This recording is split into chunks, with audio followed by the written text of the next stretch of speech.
Bismillahirrahmanirrahim. Assalamualaikum warahmatullahi wabarakatuh. Apa kabar siswa-siswi di rumah? Ibu doakan semoga kita selalu sehat walafiat dan dalam lindungan Allah Subhanahu wa taala. Amin ya rabbal alamin. Pada kesempatan kali ini, Ibu akan menjelaskan materi tentang mata pelajaran biologi. Ibu harap sebelum kalian memulai pembelajaran, kita mulai dengan berdoa. Semoga apa yang kita pelajari di dalam video ini bisa bermanfaat bagi kita semua. Oke, mari menyaksikan video pembelajarannya. Baiklah, sebelum kita mulai pembelajarannya, marilah kita berdoa bersama-sama. Bismillahirrohmanirrohim. Raditu billahi robba, wabil islami dina, wabi muhammadin nabiyya wa rasula, Rabbi sidni ilma, warzukni fahman. Amin. Klasifikasi makhluk hidup bagian 8. Sekarang kita masih akan membahas tentang Kingdom Animalia atau kerajaan hewan. Pada pertemuan sebelumnya, kita sudah membahas tentang kelompok hewan tidak bertulang belakang atau Avertebrata. Nah, pada pertemuan kali ini kita akan membahas tentang kelompok hewan yang bertulang belakang atau yang biasa disebut dengan Vertebrata. Hewan bertulang belakang atau vertebrata itu dikelompokkan menjadi 5 kelompok, yakni hewan Pisces, amfibi, reptil, aves, dan mamalia. Yang pertama, kelompok Pisces. Kelompok Pisces memiliki habitat di air dengan alat pernapasan yang berupa insang. Ciri-ciri dari kelompok Pisces yang lain adalah yang pertama, alat geraknya berupa sirip dan ekor. Struktur tubuh yang terdiri atas kepala, badan, dan ekor. Tidak mempunyai daun telinga, tubuhnya berlendir dan diselimuti oleh sisik. Selain itu, kelompok Pisces yang hidup di lumpur mempunyai alat bantu bernapas yang berupa labirin. Kelompok Pisces juga dikenal dengan hewan yang berdarah dingin atau Poikilotherium. Contoh dari kelompok Pisces adalah ikan. Yang kedua adalah amfibi. Amfibi adalah hewan vertebrata yang dapat hidup di dua habitat, yaitu darat dan air. Namun, tidak semua jenis amfibi itu hidup di dua habitat, seperti misalkan beberapa jenis katak dan hewan salamander. Habitatnya secara keseluruhan dekat dengan air dan tempat yang lembab, seperti rawa atau hutan hujan tropis. Nah, berikut adalah ciri-ciri hewan amfibi. Yang pertama, hidup di air atau pada fase larvanya dan di darat atau tempat-tempat yang lembab pada fase yang sudah dewasa. Yang kedua, penutup tubuhnya berupa kulit yang licin dan tidak bersisik. Yang ketiga, alat pernapasannya berupa insang, paru-paru, dan dibantu oleh kulit. Yang keempat, berkembang biak dengan menghasilkan telur yang tidak bercangkang. Yang kelima adalah pembuahannya terjadi di luar tubuh induk atau yang biasa dikenal dengan fertilisasi eksternal. Pembuahannya terjadi di air atau tempat yang lembab juga. Selanjutnya, beberapa jenis spesies amfibi itu mengalami perubahan bentuk tubuh selama proses pertumbuhan atau yang biasa kita kenal dengan istilah metamorfosis.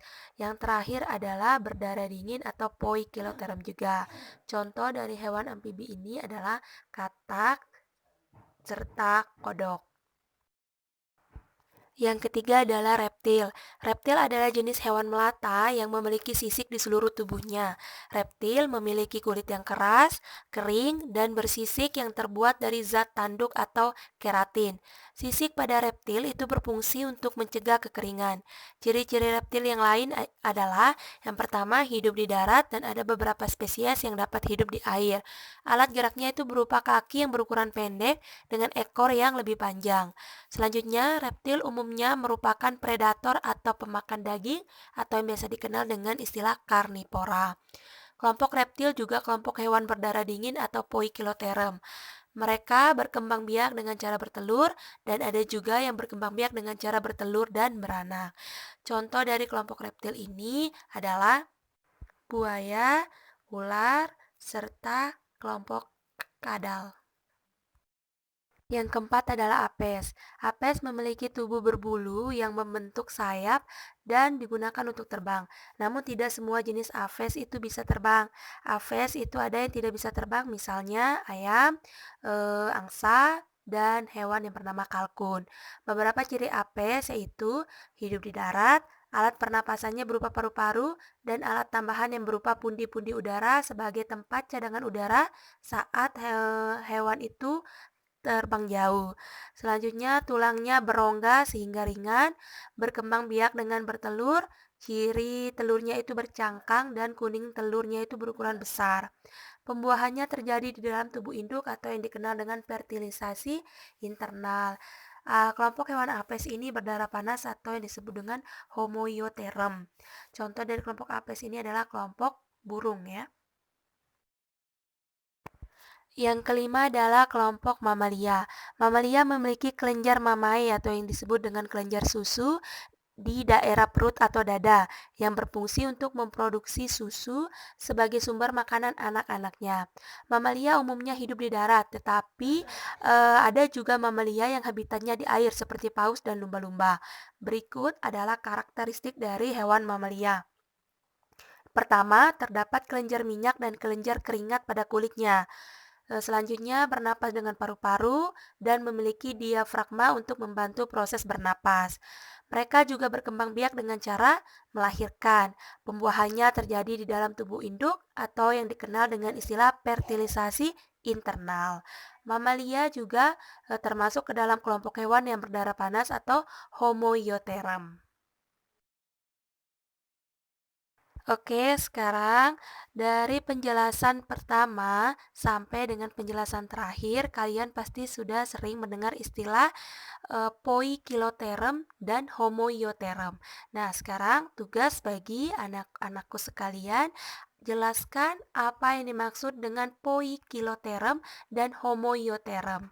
Nah, tugasnya ini silakan dikerjakan dan dikumpulkan paling lambat sampai dengan tanggal 27 Agustus 2020. Silakan jawaban dari tugasnya itu dikirimkan ke WA Ibu secara pribadi. Sampai sini dulu penjelasan Ibu tentang materi pembelajaran kali ini. Marilah kita tutup dengan sama-sama membaca doa kafaratul majelis. Subhanakallahumma wa bihamdika asyhadu alla ilaha illa anta astaghfiruka wa atubu ilaik. Wassalamualaikum warahmatullahi wabarakatuh.